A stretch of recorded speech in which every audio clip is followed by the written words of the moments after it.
Bonjour les amis. Aujourd'hui, beaucoup d'entre vous ne pourront pas y résister. L'effet Saint-Valentin est là, partout. Cœur en chocolat, dîner surbooké, prix gonflé. Mais moi, je me permets un petit clin d'œil très spécial à quelqu'un qui compte énormément. C'est son anniversaire aujourd'hui et il se reconnaîtra.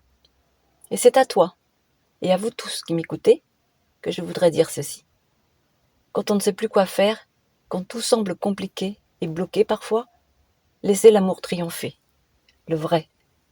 Pas celui qu'on achète. Dites-moi, quelle est l'énergie la plus puissante au monde, si ce n'est l'amour avec un grand A? Celui qui vous met en flot, qui vous porte, qui vous rend vivant. Connaissez-vous d'ailleurs vraiment l'origine de cette fête?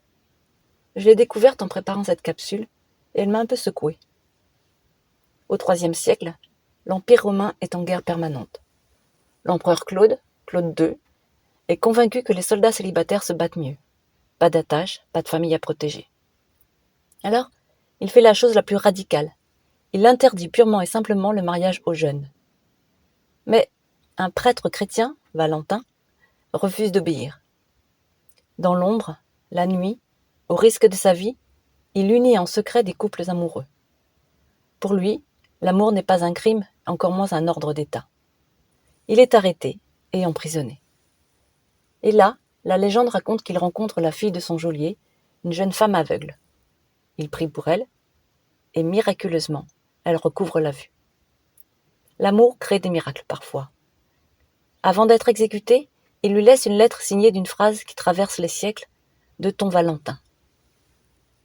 Alors, le 14 février 269, Valentin est martyrisé pour avoir défendu ce que nous considérons aujourd'hui comme évident, le droit d'aimer librement. Voilà d'où est née la Saint-Valentin. Elle est née d'un acte de rébellion, d'un homme qui a choisi l'amour, même si ça lui a coûté la vie. Et aujourd'hui, on célèbre l'effet Saint-Valentin, une journée dédiée à l'amour. Mais, soyons honnêtes, j'ai un peu de mal avec ces fêtes assignées à un seul jour. La Saint-Valentin, la fête des mères, la fête des pères, des grands-mères. Pour moi, le véritable amour ne se fête pas le 14 février. Il se vit 365 jours par an. Le vrai amour, c'est celui qui pardonne les maladresses, les oublis, les mots qui dépassent, écoute en silence, sans donner de conseils non demandés, sans vouloir réparer l'autre pour qu'il colle à notre idéal. Celui qui ne juge pas. Et même s'il ne dit pas des je t'aime tous les jours, en tout cas ses gestes ou ses regards, ses attentions, parlent beaucoup plus fort que 1000 mots vides de sens. Autour de nous, combien de couples restent ensemble pour l'habitude, la sécurité, les enfants, ou encore l'argent, mais pas pour l'amour avec un grand A. Recevoir de l'attention juste aujourd'hui, un resto cher, un cadeau acheté à la va-vite pour se faire pardonner des absences des 11 derniers mois, est-ce cela l'amour? Je ne le crois pas. Nous sommes deux êtres différents, polarité masculine et féminine, part d'ombre et de lumière en chacun. Chacun porte son bagage, ses blessures, ses traumatismes. Acceptons-nous tels que nous sommes, avec nos imperfections. Le véritable amour embrasse ces deux côtés opposés qui font qui nous sommes, des êtres fragiles et blessés, et pourtant entiers. Et pensons aussi aujourd'hui à ceux et celles qui n'ont pas de partenaire aujourd'hui, qui regardent parfois les couples avec envie ou tristesse. Alors ne restez pas seuls si vous le pouvez. Ouvrez vos cœurs, vos foyers, vos âmes. Réchauffons-nous mutuellement. Parce que le véritable couple commence d'abord par soi-même. Quand on a réconcilié nos parts d'ombre et de lumière, quand on est en paix avec notre passé, quand on ne voit plus l'autre comme celui ou celle qui comblera nos manques, alors, là, l'amour n'a plus besoin de preuves, de démonstrations spectaculaires. C'est une flamme tranquille, un feu intérieur. Celui qui nous donne envie de traverser le monde pour se retrouver dans les bras l'un de l'autre, se regarder en silence devant une cheminée, loin du bruit extérieur. Le véritable amour est en nous. Pas besoin de fêtes forcées, d'alcool, de paradis artificiels qui nous déchiquettent et nous éloignent de cette source originelle.